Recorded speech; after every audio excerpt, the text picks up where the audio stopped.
Hey everyone, DivineZ or DivineZ, however you want to call it, is out in Japan, and as you might have seen from Different Fights video, we did some testing with the decks, and here are my thoughts on like the new ride lines coming out of the first booster pack. I'm just gonna share it with you. I'm gonna make a ranking first, and then maybe I'll sort it more via like power level. This isn't gonna be like a tier list with like all the other cards, all the other decks out there right now.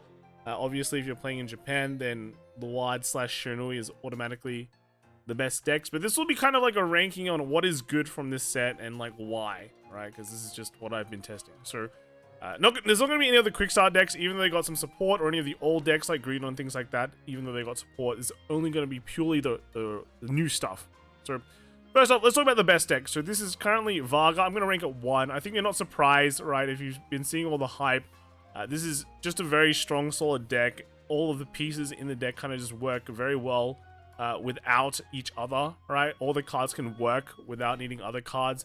Having the ability to run a bunch of cyclers as well is pretty good. I know originally people were running double cyclers. Now it looks like people are taking off to other single cyclers, but just running a bunch of cards that kind of remove themselves from the board and just draws you more cards. So you can kind of counter the Shunui matchup slightly better. Is always very nice. The triple restand is also very scary, and just like even just the normal double restand, you output so much power in the early game, especially if you're going first, that your opponent has a very, very hard time guarding, and it's just very strong. So it's really pretty much the best deck right now. The only weaknesses it really has is that there's no counter charge, so your opponent can kind of, limit your counter blast, but it's not that when you're at a tournament, probably the first few rounds, not many people are going to do that, right? So it's fine. It's fine for what it is right now. The worst deck in DivineZ, I think, is actually Lascari, which is a bit sad, right? Actually quite fun playing it. But I feel like it's like the total opposite with Varga. Varga has strong finishing power, strong power potential, big early game plays, I guess. Just because everything hits numbers and then kind of converts into decent hand. And it's just very self-sufficient. And when you get the combos going with the deck, then it's like it exponentially increases in power, right? Lascari is a bit different, whereas it just feels clunky playing it. Your main gimmick requires you to have blitz orders. Of course, there's ways to search out those blitz orders. But, when you don't have them, or when your opponent is able to hit bigger power lines, for example, then it's just really, really rough for the deck. And also, your kind of finisher kind of plays are very, very weak. Well, not very, very weak, but just weak and not the best. You do have like easy counter charge ways. Just you get one counter charge basically every turn you play a blitz order. But even with that, you can get pretty like counter blast like stuck, I guess, just with the amount of counter blast you usually use. Because like when you print a counter charge effect on your main Vanguard, then Booster just prints a bunch of counterblasts because they feel like you can handle it when when you sometimes can't. Overall, the power lines hit okay, right? Your Vanguard gets crit, but apart from that, that's just kind of how it is. If you play against like a heavy retire deck, in my opinion, you just might have issues. Because nowadays they also come with like heavy firepower or beat over your defensive power. Like playing a defensive deck right now in D is a really bad idea. It just doesn't work very well. So because this gimmick is really focused on defensives, playing a defensive game, it just sucks. Nothing's gonna outscale a stride deck, and they're like the best, right? So overall clunkiness and just everything that you need multi pieces for, it's just not that great, unfortunately, for Lascaria. So it's in the bottom slot, right? Next strongest deck we have is actually Direful Doll. So I think, you would have heard a lot of big hype about this deck. I think what's restraining it right now is simply the fact that, one, it's not the easiest deck to play. Two, it's a very slow deck. It's a grindy deck. So when you go to a tournament, you're going to go to time every single actually have to play really, really fast. If you don't play it really fast, you are going to just get double losses all day long. Basically, though, this deck is actually just missing one card that will push it over in the edge, in my opinion, right? Right now, it doesn't really have much of a finisher, right? But overall, the deck is very energy efficient, and just everything about it is, it's just scary. When this deck gets going, right, you have great defenses, you have great offense. You make this kind of, cycle where, cards go into soul, cards go out of soul, or cards go into the binder comes back when you defend it. So once you get a whole engine going, your deck gets so strong, and it's really, really annoying. You just lack that, super finish that will just kind of steal the game, which I think once this deck gets that kind of thing, it will just close games out that much quicker, and will probably become like a tier, maybe a 0 deck at that point, right? So that's what I want to say. Speaking of energy efficiency, I feel like, all these decks at the top are usually, like, the higher you generally are, more energy efficient in that you have enough energy to use everything you want. While Lascaria, sure, yeah, your Blitz Order, only requires 2 energy, but you can use, when you start using multiple a turn, it also means you can't use things like the Draw 1, which is kind of nice if you want to just, like, get extra cards, even though it does require 7 energy. But, like, other decks can utilize that and still be energy efficient in some ways. Or this one, when you start playing, for example, the new energy cyclers to draw cards, then it can create, like, really awkward situations where I don't want to use this energy because I kind of need it to use my Blitz Orders. But then if I use it now, I'm able to have a better turn, but then I can't. So it's very, that's why, again, another reason why Lascaria is at the bottom. It's kind of weird that way, alright? The third best deck is actually Raziel. So Raziel right now is just a very strong, like, all-rounder deck, I want to say. Like, its early game is just Keta strong, right? Keta has really good like, low cost units, slash, you can basically rush before grade 3, and that will really put yourself in a really, really good position.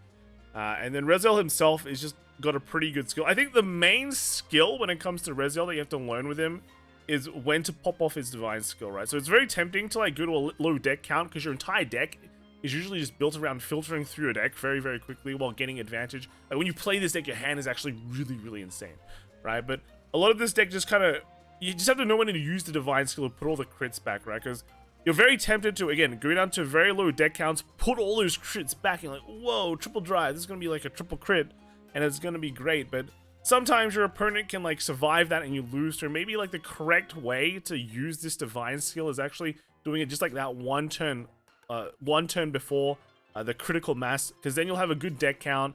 You'll put a lot of pressure on that turn, and your crits will be, like, very useful while still maintaining, like, a lot of pressure to be able to, like, continue with the game after that one turn. You don't want to stake your entire game on that one turn. Your divine skill is kind of built to compress the deck, and sometimes retain that 6 damage heal kind of thing, so you can keep on going. So just learning when to pop that divine skill will be the key to making this deck, like, that much better when you play. But overall, this deck just has everything. It's got the early game, it's got the counter charges, it's got the soul, the engines just kind of work by themselves, and it's got multi-attack. So the only thing it doesn't have is retire at the moment, but they'll probably think of something for that, right?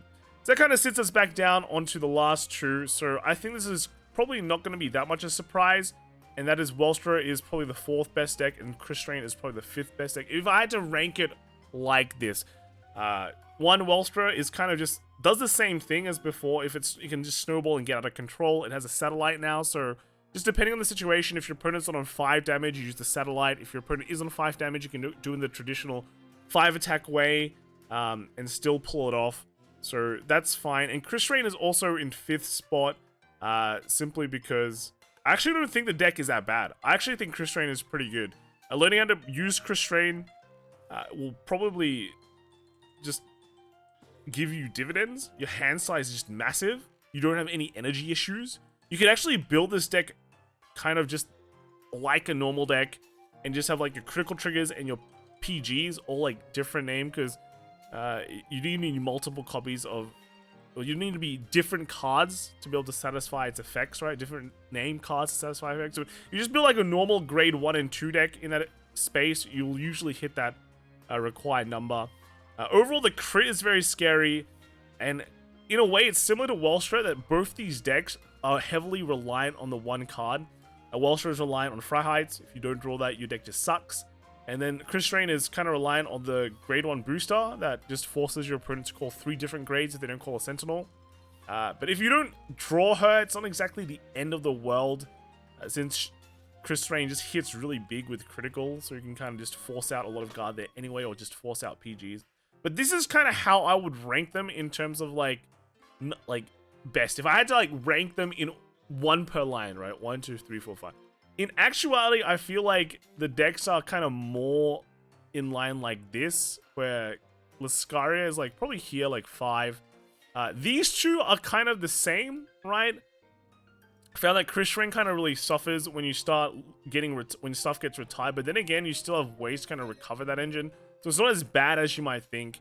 I think it's actually on par with Wellstra, right? Well, you know, Wellstra, once you get through that early game, you start getting when you draw your fry height and you get the combo going, you do get a decent hand as well. But again, remember, a lot of this cards for Wellstra is like fake, so you'll develop like a decent hand, but they're all just fake grade 3s with no shield or orders and things like that. While Chris Rain will build a big hand, and then all of it is actually stuff to guard with. So all of them are pretty nice.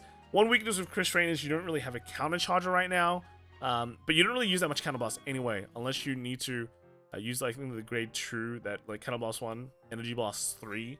It was like look at top 5 and call a card. So if you use that a lot, then, you know, you will have counterblast issues. But overall, if you just play a normal Chris Rain deck against a deck that doesn't retire as well, then I think you'll actually do really well. Again, like I said before, both of these decks do rely on that one card. But I feel like if Chris Rain doesn't draw the booster, it's on the end of the well for it. You'll still draw a bunch of cards. Well, if you don't draw the Fry Heights for Wall Street, you just actually just boned, right? So it's kind of like different tiers of like what of high roll, I guess. So Chris Rain, lower high roll, but you know, it's much more stable. But Wellstra, on the other hand, you know, if it doesn't go well for you, you're just not a deck, right? You're just not real. But otherwise, yeah, that's kind of how it is. And just Chris Rain will randomly sack wins when your opponent just can't guard, while Wellstra just randomly sack wins when they just keep on comboing you and you just drop a bunch of cards. So that's kind of probably where they're at the moment. In the future, this will definitely change, I think, as more lists get developed. I feel like Diefel Dolls will probably be like here soon, right? When they just get that card they're missing. Or maybe it'll kind of become like this, right? This is pretty good for like a set 1, right? For DivineZ, right? Or DivineZ.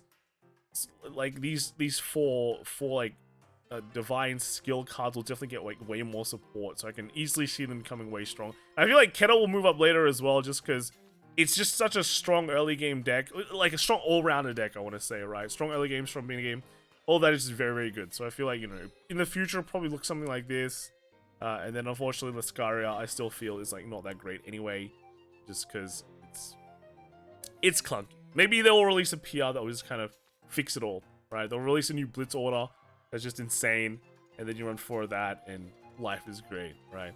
So that's kind of that. Anyway, let me know what you guys think in the comments below. Would you agree with some of this list? Of course, this is not the list where I'm talking about. It's actually like this one, right? Yeah, probably. But like this. If we want to talk about a quick tier list, I just whip that one up on the spot. Yeah, like this. Less Scar, unfortunately, just by itself. Let me know in the comments what you think, and I'll see you guys next time. All right, top deck should be top decks. We'll have all the new cards. See you then. Bye.